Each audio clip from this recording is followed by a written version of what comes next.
As a mom, you know your home is where your family learns to love. It's the place for your little kids to learn who they are, and it's where your bigger kids remember who they were. It's where dreams come to life. Your home deserves a spotlight, and Everlights can help make it happen. Everlights is your permanent external lighting expert. Turn your home into a princess castle, a Halloween spook house, or a winter wonderland. You'll be the hero of your home. Let's give your home some color with Everlights. Click the banner for a free quote. If you want to feel more connected to humanity and a little less alone, listen to Beautiful Anonymous. Each week, I take a phone call from one random anonymous human being.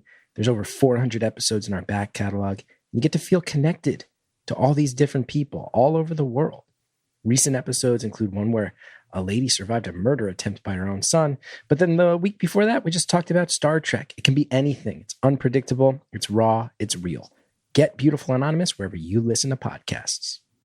Welcome back, everyone. Glad to see you tuning in. Laszlo Montgomery here with another Chinese Sayings podcast. Unlike pretty much every single Chinese saying presented since 2016, this one, too, is rooted in history. And today's chengyu, Tuì Bì Sān Shè, doesn't disappoint. This one comes to us courtesy of the commentaries of Zhou, the Zhou Chuan. This is one of the more well-known stories from these warring states times. But before we get to it, let's look at the four characters that make up the saying. Tuì Bì Sān Shè. Tuì means to move back or to retreat, and Bì means to avoid or evade. San is the number 3, and Shè means a house or a shed or a hut, but it also has an archaic usage that means a distance of 30 li, which is about 15 kilometers or 9.3 miles. So, move back, avoid 3 shè. 3 shè would be 90 li, or about 45 kilometers or 28 miles. No hint here about what this might mean, so let's get to the story. A good one from the Warring States period concerning the kingdoms of Jin and Chu.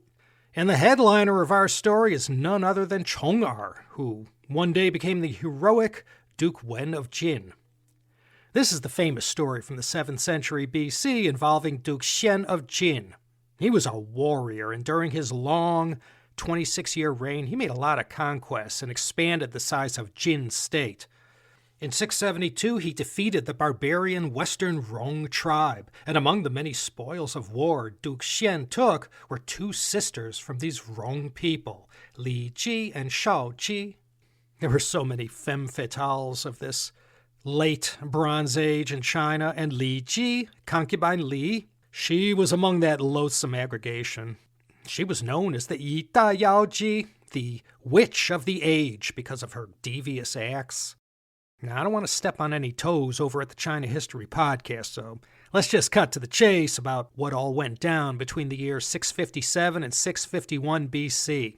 The backstory to this is one of the most popular themes in all of Chinese history. It lasted all the way to the end of the Qing Dynasty in the 20th century, and that was the scheming royal concubine trying to kill the crown prince to get her own son on the throne. Duke Xian of Jin, was he ever enamored by these 2 sisters, Li Ji and Shao Ji? And Li Ji, she had a son with Duke Xian named Xi Qi, and both sisters used their easy access to Duke Xian to convince him to get rid of his 2 sons, the crown prince Shen Sheng and the star of our tale Chong Er. The crown prince, he got all tangled up in a conspiracy conceived by Li Ji, and he ended up killing himself. So she made fast work of the crown prince, and then she turned her sights on Chong Er. She was able to get her son, Prince Xi Qi, onto the Jin throne, but not for long. He gets bumped off a month later. Upon Li Ji's urging, Duke Xian sent out orders to arrest his second son, Chong Er. But Chong Er got wind of these events and fled Jin before his father's forces could catch up to him. And for 19 years, this prince endured a life of hardship and exile from his Jin homeland. Chong Er traveled around the warring states of 7th century BC China, going from kingdom to kingdom. In a rare period of respite from his wanderings, Chong Er once found himself in the powerful kingdom of Chu, one of the hegemons of the warring states period, and there he was granted an audience with King Cheng of Chu.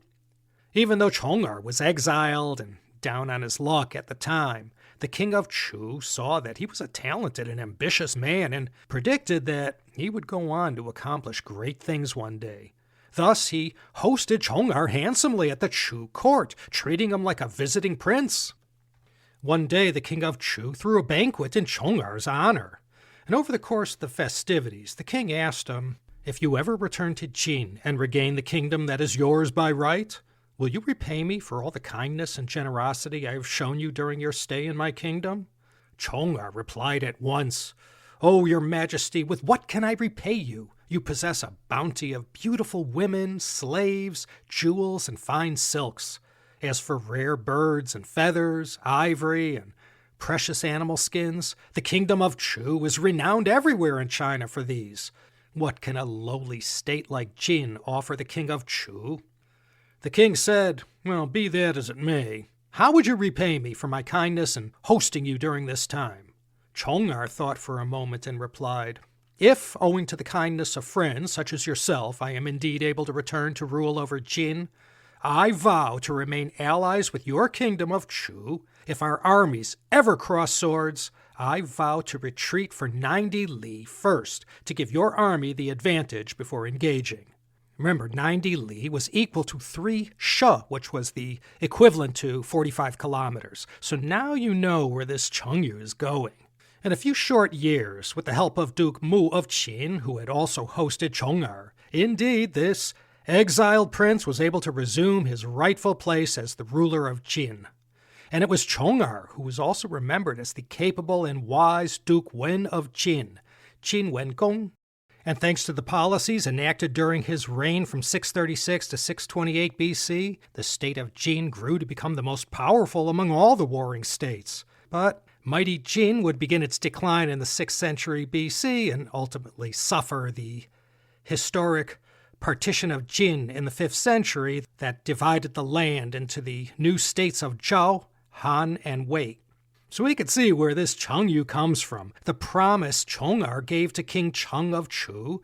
Chong Er swore if they ever met on the field of battle, he would Tuì Bì, he'd withdraw and move out of the way. Sān Shè, again, 3 she is about 45 kilometers. And this would allow Chu to gain an advantage if the two sides met on the battlefield. And in doing thusly, Chong Er, now the Duke of Jin, would have honored his promise to King Cheng of Chu. Well, one day in 633 BC, this indeed came to pass, that the armies of Chu and Jin met in battle. And to fulfill his vow to King Cheng of Chu, made so many years ago, Duke Wen of Jin ordered his forces to Tuì Bì Sān Shè, retreat for 90 li from the Chu army. The Chu army seemed to be unawares of the promise that Duke Wen had made to King Cheng. The Chu generals watched the Jin forces retreating 3 she and misinterpreted this, believing they were retreating out of fear.